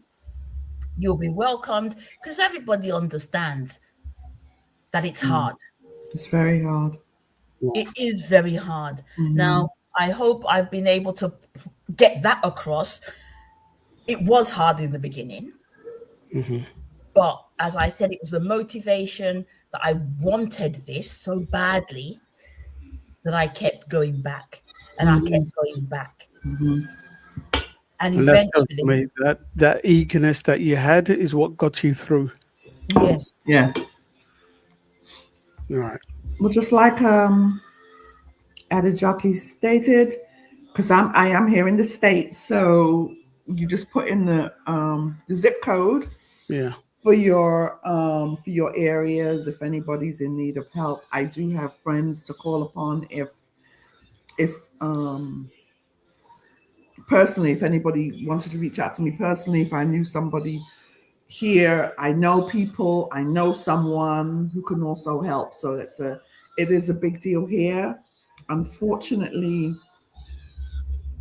it's a big thing with young adults, like for whatever they're going on, for what is going on in their life with school, home life, whatever it is. There's some very young people who is experiencing alcoholism, and it's growing in numbers. It's growing in numbers, and that it's sad to say that, but it is the truth. Well, the other side of that coin is that you have many who have not accepted that they have a drink problem, because I've come across certain people who I say, you do know you're addicted to alcohol. They ain't addicted to alcohol. I got it under control. Yeah. But I know for a fact they haven't. Just in the mannerism, the way they behave, the amount of drinks they're drinking. I know it for sure. So I said, come back to me when you need help, So unless a person, and you said it earlier during the show, you said that if they don't accept that they have a problem with alcohol, you cannot help them. Yeah. There's nothing on this earth that you can do. Right. So, Nothing. I want to leave the last word with you, Adejoke. What would you like to say to anybody out there before we leave this show? It's been an honor having you on this show. I really have learned a lot from you also. What would you like to say to anybody who's logged into this show today? So for anyone that has logged in today, whether you know someone or a friend of a friend, share this with them. If they want to talk to you, just listen. Don't tell them that they have a problem, because they will fight back. So that's what I did wrong then. Yeah. Right. Don't tell them they have a problem. Okay. One of the things that you might want to do is you can find little quotes. Okay. Right? And you could just send it every now and then. Right. One of the things in the big book that they talk about is it's easier hearing your bad story or seeing how bad things are from someone that's also the same. Right. It's easier to accept that way. Yeah. Unless you have been there. Yeah. It's hard. So if you are that person where you can stop when you want to, you don't know what it's like. Yeah. You know, because no sane person would keep increasing what they know could actually kill them. You know, so I would say, please share this program with people if you can after the show. And if there is anyone that might want to contact me, you can reach out to the producers. They know how to get hold of me, or I am on Instagram. You can DM me on Crocs311 if you want to. Spell that for them, please. CRUX and then the number 311. Okay. So you can use that handle. You can DM me if you just want someone to talk to. Maybe you're at that early stage where you are still not sure whether you're in that denial stage or whether you have a problem or what have you. But I'll be honest with you, if you think you have a problem, you definitely do. Because you will have those voices that will say to you, and the last thing that I would say is, if there is anyone that does go to a room and might want to sponsor, I'm quite happy, to help out in that way. That's also my way of giving back to the community of sober alcoholics. I was about to ask that question too, and honestly, what I was going to say is shout out to all the sponsors out there supporting Yes. people going through. You know what I'm saying? They need to definitely be acknowledged. Yes. I know for a lot of them, they've been a grave help. Yes. To those, if you feel like you're going to slip, that's who you. Yes, exactly. That's know where. what I'm saying? Because they understand. Yes. What's going on with you? There's something called the tumble dryer head. You can quite easily go through that in your early days. Those are times when, and what it really is, you have someone that you can trust, that you can just be honest with. Yeah. And they can talk you through it. Yes. And stop you from picking up that first drink, because it's so easy. Yeah. It is so easily done. Even where I am now, I've used the word complacency. It's so easy to become complacent. Yeah. But yes, sponsors out there, they've walked the walk, and you're only going to find a sponsor when you go into the rooms. Right. Yeah. Okay, so it's been a pleasure having you on the show. I'm going to leave the last word with Sharon just before we end the show, but I just do want to go through some of the comments. Yes. Some of the comments that make sense. Here's one: can't get complacent. I know people that have relapsed and sadly lost their battle with the addiction. So let's see if we can find some other comments. Oh, bless. She joined. Let's see. Oh, here are my children. Oh, cancer babies. Okay. Oh, all three of you are my children. My firstborn size, a genuine cancer baby. Yes, we are a special breed. That manure is special. There's quite a few comments to go through, but I want to thank everybody who has asked us any questions or asked Adejoke any questions who are on the show today. Thank you very much. I just want to acknowledge anybody that was here. I can see Natty Kingman from Kenya, Marsha Lambert, Frederica Tibbs, John Turner, Basie Clark, Selma, and Christopher Hills on Facebook. And who do we have here, Sharon? Let's see some of the people here. I can see Kimberly Davis. Kimberly Davis, Natty I know Kimberly. Oh, you know Kimberly. Okay. We have Marsha Lambert. We have Cassandra. Yes. Let's see. I don't want to miss anybody out because last week I missed out Janice Brick Queen. Taylor. So we have Brick Queen. Brick Queen is here. We have Norma Jones from Florida. Yes. Who else do we have? We have Nika Oluwa from Nigeria. Oh, wow. Basie Clark. Who else do we I don't have? know who this is. It says nothing but, hold on. Nothing Don't bother. Nothing don't bother. Bless up yourself. Thank you for being here also. Hope I didn't miss anybody out. Yeah, and that's everyone that I can physically see. So I want to thank you for being on the show. We're going to be back here tomorrow with what's her name? Susan Cadogan. Susan Cadogan. The legendary Susan Cadogan. I'm going to leave the last word with you, but I'm not going to let Adejoke leave just like that, because I know she's a poet and she sent me a song she wanted me to play, but I'm going to let you do that solo, because I knew that song means a lot to you. So I'm going to let her say what she needs to say, and then Sharon, you lead us out, and then we'll end the show. Go ahead, Adejoke. What, the words of the song? Yeah. Know that you're loved, even if you don't love yourself. And that's all that song says. And when you actually think about that, someone bigger than you loves you, no matter what you're going through, no matter how dark and heavy things might feel like. Know that you're loved and do right by yourself.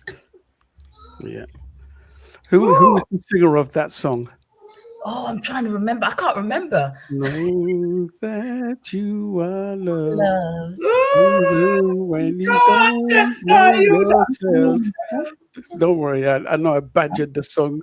I'll be ready in a minute. Sharon, lead us out of here. All right, so listen, my little last word, because us cancers are very profound in what we say. It's what we do. It has been our honor. What I love about you is that you've gotten to this stage in your life, but you still admit, I'm not there yet.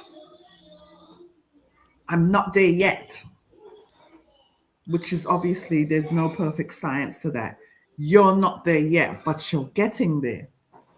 That leaves the door open for hope for most people, because, once they've done going through the 10 steps and everything, they think that's it. Oh, I did it. I'm good. You're not. So you projecting the fact that I'm doing all right, but I'm not there yet, shows real life. The importance of that alone is what will help others. It's a journey. It is a journey and a half, but I love what you've done for yourself, because I understand. You sought peace and serenity, which is ingrained in that prayer, the serenity prayer. You're living it. I encourage all out there, if you have an issue with alcoholism, please reach out to your prospective parts of the world. It is very important. It is so important. Don't judge them. I've seen the ramifications of that. Do not judge another for that. You have no idea what their circumstance is, but be that listening ear to push them in the right direction. Even if you know you can't help them get to the next level then. You know what I'm saying? Yes. Sharon and Adejoke, thank you for being on the show. People will be back here same time, same place, 4 p.m. tomorrow with the legendary Susan Cadogan. So we're out of here. All right. Thank you, people.